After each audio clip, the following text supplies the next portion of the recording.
pont des Corbeaux. Chapitre 25. De Malmö à Paris. Lucie, jeudi 3 mai 1945. Je me remémore ces derniers jours depuis que nous avons quitté Ravensbrück. Je revis en esprit les événements bien des fois depuis le 22 avril. Lorsque par 2 fois j'avais été rappelée avant d'arriver à la porte du camp pour rejoindre les bus, j'avais failli fondre en larmes. Mais je m'étais ressaisie. Hugo me sauverait, j'en étais sûre. Notre histoire ne pouvait pas se terminer. Nous avions un rendez-vous à honorer.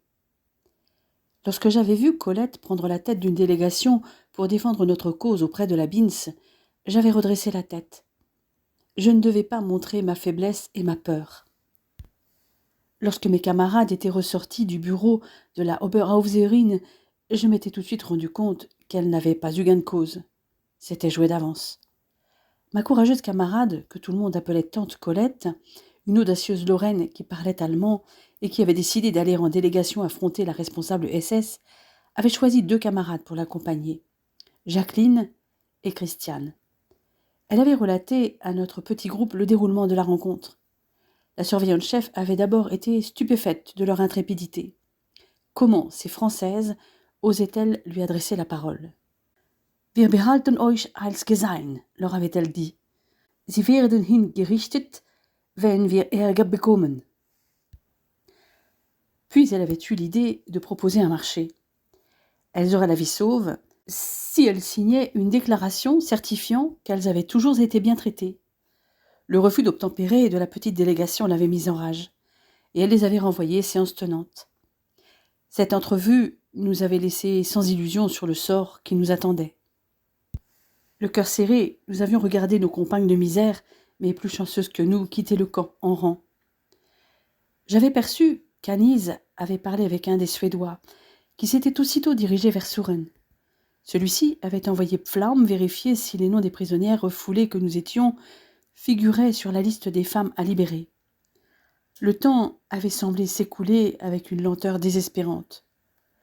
J'avais aperçu une silhouette qui s'était éclipsée discrètement, après être resté un moment derrière le Suédois, pour lui dire quelque chose et lui confier un document. Lorsque le SS Oberscharführer Hans Pflaum était revenu, je comprenais désormais suffisamment d'éléments de vocabulaire en allemand pour réaliser qu'il annonçait que moi et mes amis n'existions pas. Logique, nous étions des Nacht und Nebel, donc exclus de l'évacuation par la Croix-Rouge. Je m'étais retenu de hurler.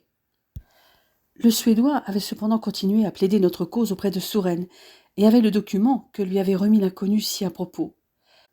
Face au document, le commandant du camp s'était incliné et nous avait libérés. Cette silhouette, je l'aurais reconnue entre toutes. Hugo. J'en étais certaine.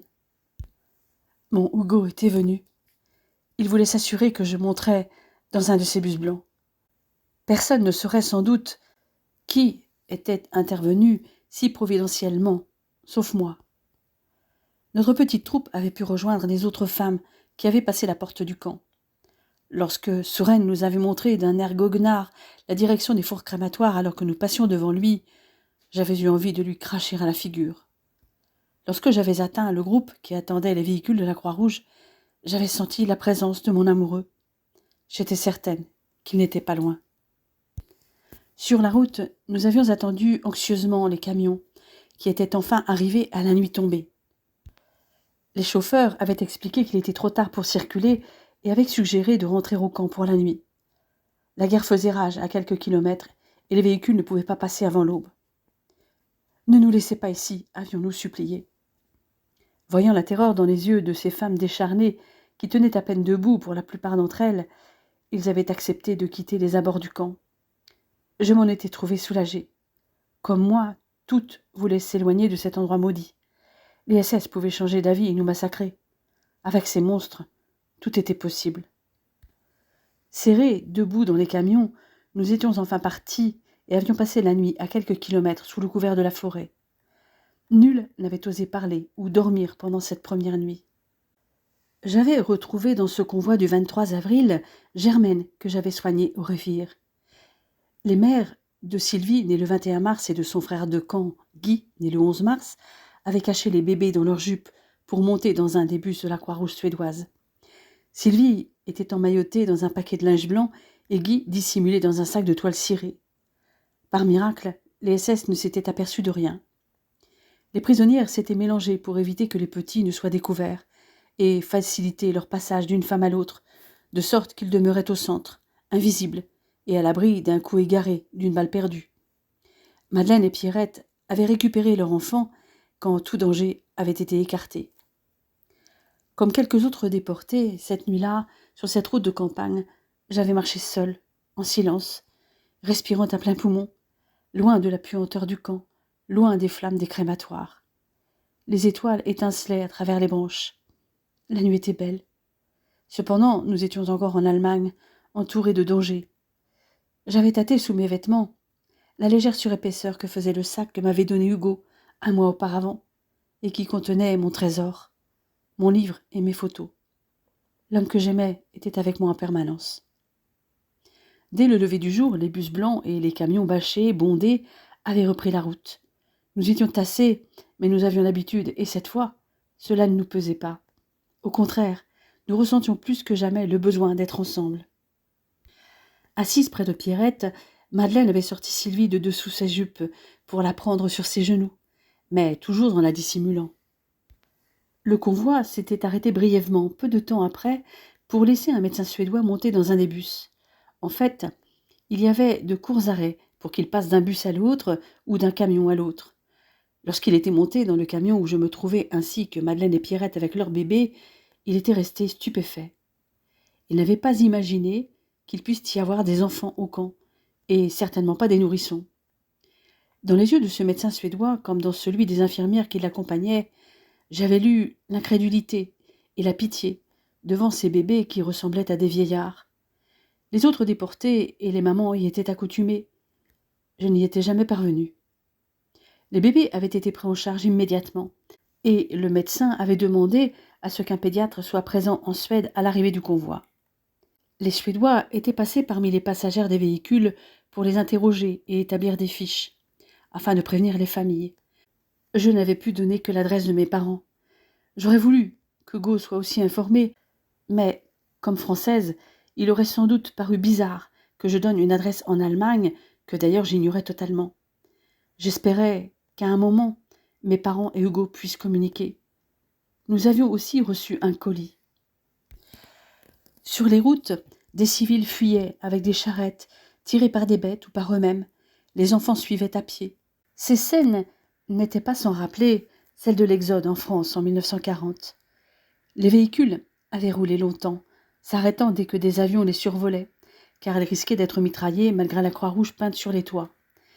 D'ailleurs, au cours du trajet, plusieurs femmes et volontaires suédois avaient été tués par des tirs amis, d'autres blessés. À Lübeck, le convoi s'était arrêté à la demande d'une des infirmières, afin de transfuser une des femmes, mal en point, qui lui avait fait jurer qu'on ne laisserait pas son corps en Allemagne si elle devait mourir en route. Pendant cette halte à Lübeck, certaines déportées avaient consommé une partie des aliments contenus dans le colis qu'elles avaient reçu, et en avaient même abusé malgré mes conseils. Manger trop représentait en effet un danger de mort pour ces femmes complètement dénutries. Après des heures de route et 400 kilomètres parcourus, les bus avaient péniblement atteint Paderborn, à la frontière danoise. Nous n'étions pas complètement détendus car des Allemands en uniforme étaient présents. La petite ville attendait néanmoins notre arrivée avec une soupe. Une vraie soupe, chaude, épaisse, préparée par la Croix-Rouge danoise. Toutes, nous avions oublié depuis longtemps ce qu'était une véritable soupe, goûteuse et nourrissante. Nous avions eu le droit de prendre une douche chaude avec du savon et de dormir dans un vrai lit, avec des draps et une couverture sous une tente. Ces choses-là aussi faisaient partie de souvenirs lointains. Notre départ avait été retardé par un bombardement sur une ville voisine, mais nous étions finalement repartis en train pour Nyborg, à 8 par compartiment et non plus entassés comme du bétail. Pour autant, la guerre n'était pas terminée et le pays était encore occupé. Aux arrêts, les sentinelles allemandes montaient la garde le long des quais. L'accès des gares était interdit à la population, mais celle-ci, massée derrière les barrières, nous acclamait. Nous répondions en entonnant la Marseillaise, et je n'étais pas la dernière à chanter. Il y avait eu un arrêt à Kölding, une ville portuaire. J'avais entendu dire que les cheminots danois s'étaient mis en grève, une grève qui concernait uniquement les convois militaires allemands. Ils étaient prêts à lever les barrages pour notre train de déportés. Mais ce simple geste pouvait être dommageable pour eux. Aussi nous avions refusé ce risque et attendu patiemment. Les Danois, ayant eu vent de la présence des déportés, étaient venus en nombre nous apporter des gâteaux, des bonbons, des boissons, bien que les infirmières leur demandent vainement de ne donner que de l'eau à boire ou du lait coupé. Certains offraient des fleurs, des vêtements, ou nous tendaient simplement la main. Et toute cette foule qui nous fêtait tournait le dos aux convois allemands. J'avais d'ailleurs perçu la rage dans le regard d'un SS qui s'était vraisemblablement senti injurié par l'attitude de ces Danois. Je m'étais dit à ce moment que si les yeux de ce soldat avaient été des pistolets, il les aurait tués sans hésitation. Vers 19h, nous avions embarqué à Nyborg sur un bateau dont je me rappellerai toujours le nom, le Corso, qui plus est en première classe. Notre troupe de femmes misérables, squelettiques, aurait certainement étonné les passagers habituels de ce genre de navire. Le bateau était allé jusqu'à Alskov, et de là, nous avions rejoint Copenhague. Enfin, le 27 avril, après un ravitaillement, nous étions montés à bord d'un ferry-boat pour Malmö, sous le contrôle de la Gestapo. Cette fois, enfin, nous étions vraiment en sécurité. L'équipage nous avait reçus et servi notre premier vrai repas avec tant de respect et de bienveillance que nous en avions été émerveillés. Nos tortionnaires avaient tant fait pour nous déshumaniser, et ils avaient presque réussi, car au camp, certaines prisonnières n'hésitaient pas à en agresser d'autres pour leur voler un peu de nourriture. Comment ne pas se comporter ainsi quand on meurt de faim? Les nazis nous avaient réduites à l'état d'animaux, nous avaient rendues impuissantes. Cela avait commencé pour certaines d'entre elles dans les trains qui les avaient amenées en Allemagne.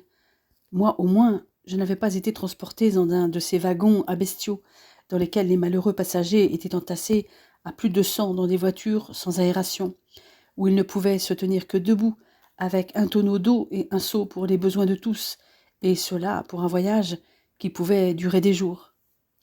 Pendant des mois, nous n'avions connu que la violence, dans les mots et dans les gestes. Les nazis avaient voulu nous déshumaniser avec un matricule à la place de nos noms, nous affamer, nous forcer à vivre dans la crasse, nous humilier, nous épuiser, nous battre. Mais nous avions survécu, chacune ayant sa tactique pour rester en vie, souvent par la compromission, mais aussi grâce à la solidarité. Cette solidarité, son étincelle d'humanité, avait beaucoup joué pour les Françaises. Et à bord de ce ferry, et même déjà à Padborg, je m'étais de nouveau sentie normale, humaine. Je n'avais sans doute pas été la seule. Sur le ferry, une scène, pourtant banale, m'avait particulièrement marquée. Je respirais, accoudé au bastingage. La mer scintillait dans la lumière du nord, et les mouettes accompagnaient le bateau, tournoyant dans son sillage.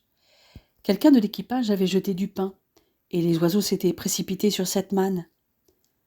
Jeter du pain avait toujours été impensable pour moi, mais autrefois j'en donnais aussi aux oiseaux. C'était loin tout ça. À Ravensbrück, personne n'aurait jeté le moindre morceau, la moindre miette. Le pain même moisi ou dur comme du bois était consommé. Mais là, à cet instant, en pleine mer du Nord, j'avais réalisé qu'il y en avait autant que nous en voulions.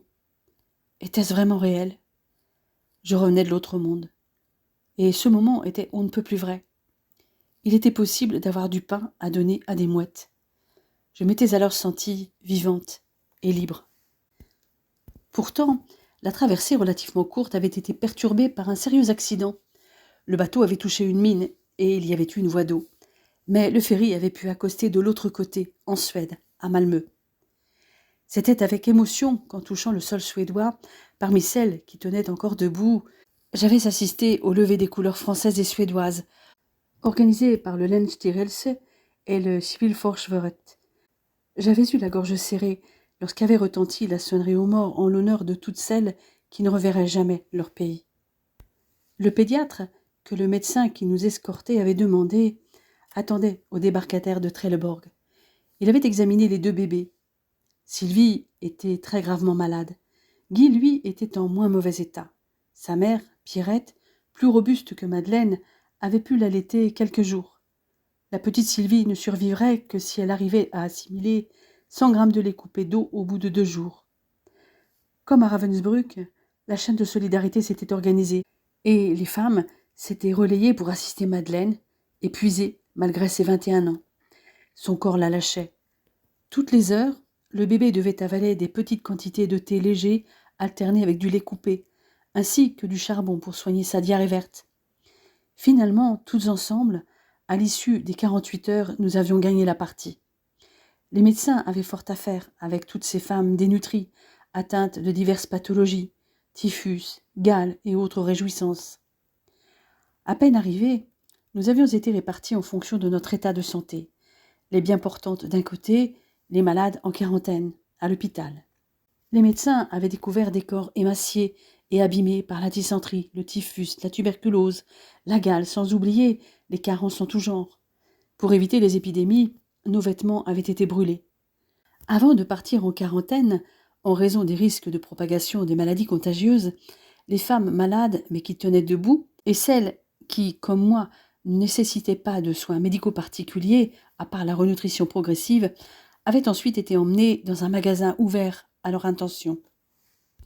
Nous avions pu y choisir des vêtements neufs, robes, manteaux, sous-vêtements, bas et aussi chaussures. Là encore, j'avais trouvé étrange d'avoir des chaussures à ma pointure et des vêtements à ma taille. Toutefois, j'avais choisi ces derniers à mon ancienne taille. J'avais certes beaucoup maigri, mais j'allais certainement reprendre du poids progressivement avec une alimentation correcte. Une soirée avait même été organisée en notre honneur. En ce jour de fin avril, nous étions près de 800 femmes, dont 650 françaises sorties de l'enfer de Ravensbrück. Les jours suivants, plusieurs centaines d'autres, scandinaves, polonaises, belges ou encore néerlandaises, avaient suivi le même chemin vers la Suède. Nous avions ensuite été répartis dans divers centres, Trelleborg, Rüd, Göteborg, Malmö. En tout, il y avait 23 zones de cantonnement, la plupart d'entre elles dans le comté de Malmöhus, avec environ 11 000 lits. Germaine et moi faisions partie d'un groupe qui avait été emmené en train à Göteborg. Là, nous avions été pris en charge par un établissement hospitalier. Je n'étais pas en grande forme. Je continuais à perdre du poids, car je ne parvenais pas à garder ce que j'ingurgitais. Germaine, de son côté, nécessitait des soins pour ses ulcères de jambes. Elle avait réussi à sortir du camp des documents, notamment des photographies relatives aux expériences médicales menées sur des détenus que lui avait confié une des lapines polonaises, et le texte de l'opérette. La prise en charge sanitaire par les Suédois était très adaptée. Nous étions alimentés de façon limitée pour ne pas aggraver notre état de dénutrition. Le régime consistait en œufs, lait, un peu de poisson mais pas de viande ou d'aliments gras. Je savais qu'ils avaient raison, car des déportées étaient déjà mortes pour avoir mangé par excès. Mon cas s'avère apparemment différent. Le médecin suédois qui m'examine ce 3 mai ne trouve rien d'anormal. Je suis certes très maigre, mais je ne présente aucune pathologie particulière. Le dialogue n'est pas très facile car je ne parle pas un mot de suédois et le médecin ne parle pas français. Reste l'anglais que je pratique un peu. Finalement, avec un dictionnaire, la barrière du langage peut être abolie.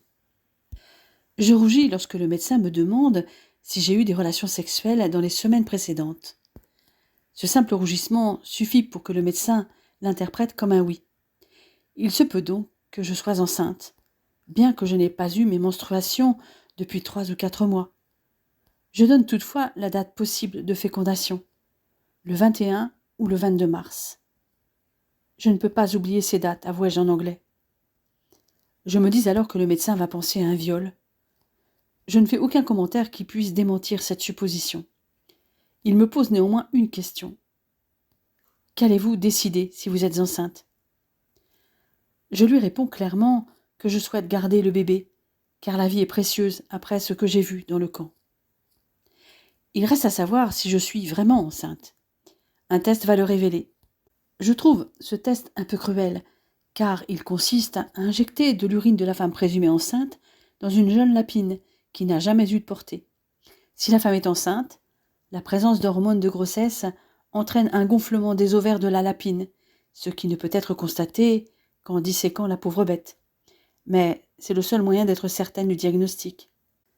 Lucie, mardi 8 mai 1945. Quelques jours après, je suis fixée.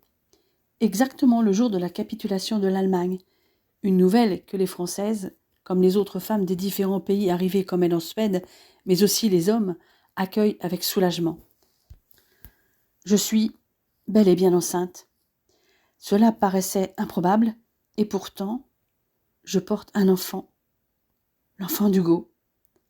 Lorsque j'annonce cette nouvelle à Germaine, l'ethnologue sourit. Je réalise que je n'ai certainement pas l'air affolée par la nouvelle d'une grossesse non désirée, comme devrait l'être une jeune femme célibataire. Bien au contraire, je suis heureuse d'attendre un enfant, et ma joie doit se lire sur mon visage, alors que je devrais être catastrophée. Tu es enceinte de combien ? 6 semaines exactement. C'est très précis. Et qui est le père ? Demande-t-elle, mi-sérieuse, mi-moqueuse. J'imagine que tu le connais. Je hoche la tête en rougissant légèrement. Je n'ai jamais parlé à Germaine de ma liaison avec Hugo. La seule qui savait était Heidi, et peut-être Marie-Claude l'avait-elle deviné aussi. Ne serait-ce pas ce beau jeune homme, ce SS qui avait arrêté le bras de la Binz, le Hauptscharführer Steinert, si je me souviens bien, un SS pas comme les autres, avais-tu dit ? Tu devrais savoir que j'ai un œil aiguisé, Lucie. J'ai bien vu ton regard quand tu avais parlé de lui ce jour-là, même si tu avais feint à ne pas vraiment le connaître. Je deviens encore plus rouge. Mon ami attend que je dise quelque chose. Alors je me lance, et je lui raconte toute mon histoire, et celle d'Hugo par la même occasion. Tout en parlant, je caresse mon ventre encore plat, et à chaque fois que je prononce le prénom du futur papa, mon regard doit s'illuminer, car Germaine esquisse alors un demi-sourire révélateur. Aucun doute, tu es éperdument amoureuse du père de ton enfant. Et c'est réciproque, Germaine, affirmai-je. Un instant, je sens son regard d'ethnologue me scruter, comme si j'étais un sujet d'étude intéressant, comme les tribus Dolores qu'elle avait observées avant la guerre, comme les Verfügbar du camp, dont elle avait restitué avec humour le parcours dans son opérette. « Eh bien, ce bébé a de la chance, reprend-elle. Lui ne naîtra pas au camp. Maintenant, tu dois prendre soin de toi, ma belle. » Je sais, Germaine. Le médecin m'a dit de manger par très petite quantité des fruits, des légumes, mais rien de gras, et d'avoir des biscuits à portée de la main à grignoter. Il faut que je tienne.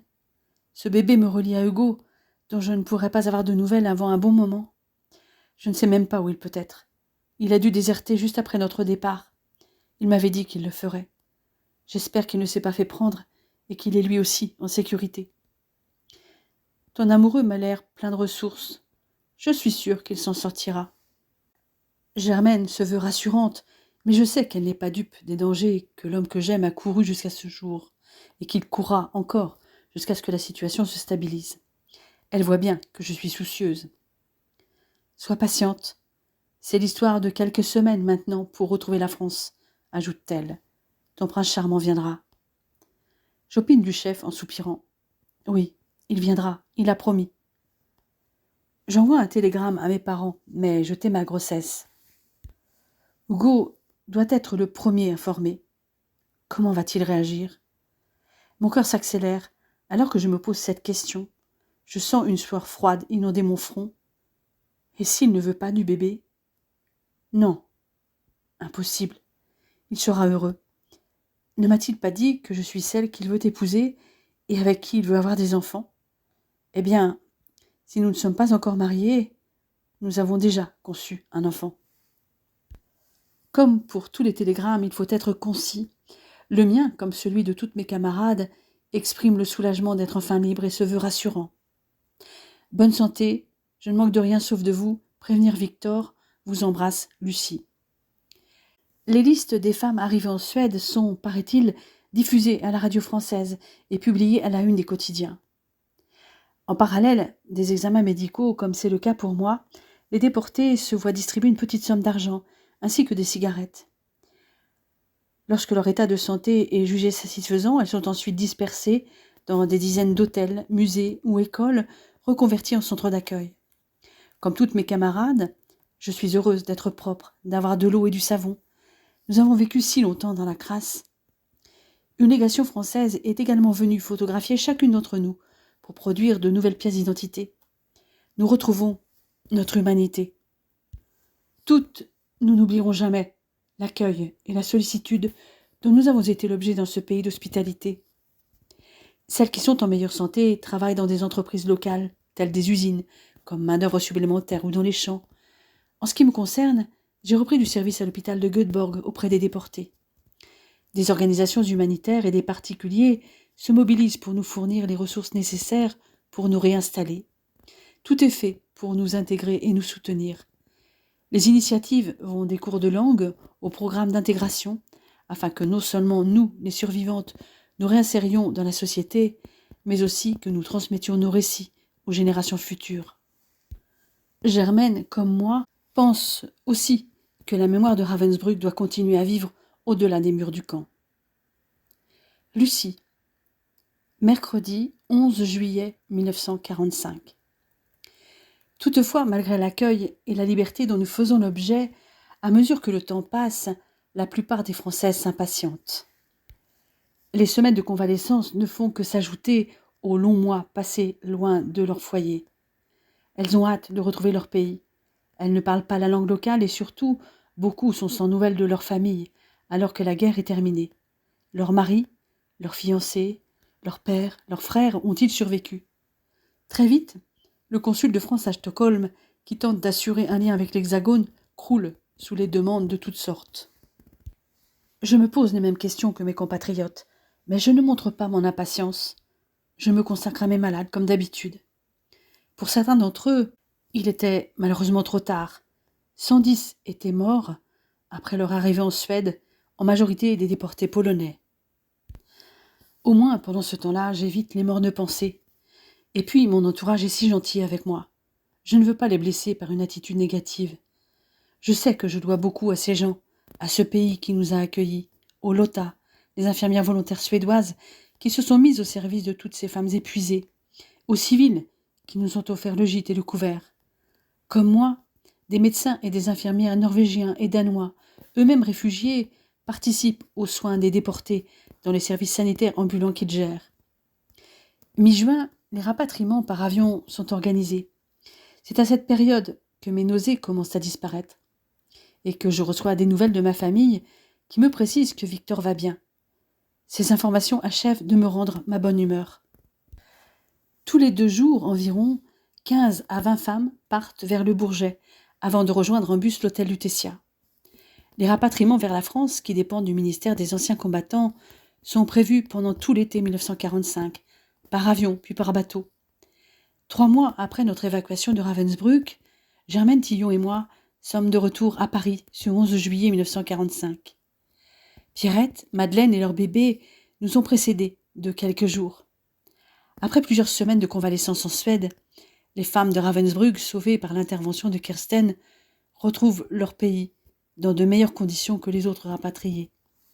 Quelques rares déportés choisissent de rester en Suède. La descente sur le Bourget et l'atterrissage est un moment d'émotion. Il me fait réaliser que je suis de nouveau dans mon pays.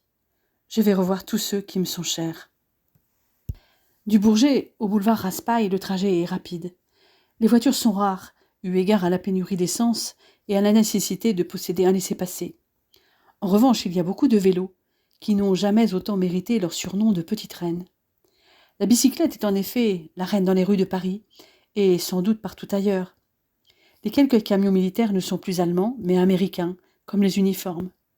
Notre bus s'arrête devant l'hôtel Lutetia, réquisitionné et transformé en centre d'accueil pour les déportés. À l'extérieur, des personnes brandissent des photos, car chaque jour la radio donne des listes de noms de déportés libérés, provoquant l'arrivée au Lutetia de familles anxieuses de retrouver leurs proches. Elle montre ces photos, crie les noms. Dans le grand couloir du rez-de-chaussée de l'hôtel, des panneaux sont installés pour accrocher des fiches de recherche de disparus. À peine notre groupe de rapatriés pose-t-il le pied dans l'entrée que nous sommes dispersés dans différents bureaux. Là, on me pose, comme à mes camarades, quelques questions sur mon état civil, l'endroit d'où je viens, la date de ma déportation, le réseau et même le parti politique auquel j'appartenais. Je n'ai même pas eu le temps de dire au revoir à mes compagnes de voyage. Puis je reçois mon colis de démobilisation, qui contient du ravitaillement style ration militaire, du dentifrice, du savon et des cigarettes.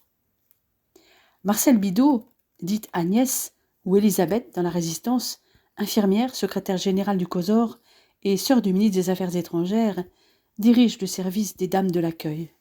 Elle est assistée de Denise Mantoux et d'une équipe d'assistantes sociales et de bénévoles envoyés par les différentes organisations de résistance, ainsi que par la Croix-Rouge, l'Armée du Salut, l'Association des femmes françaises, l'Union de la jeunesse républicaine et les organisations de scouts catholiques, israélites et protestants.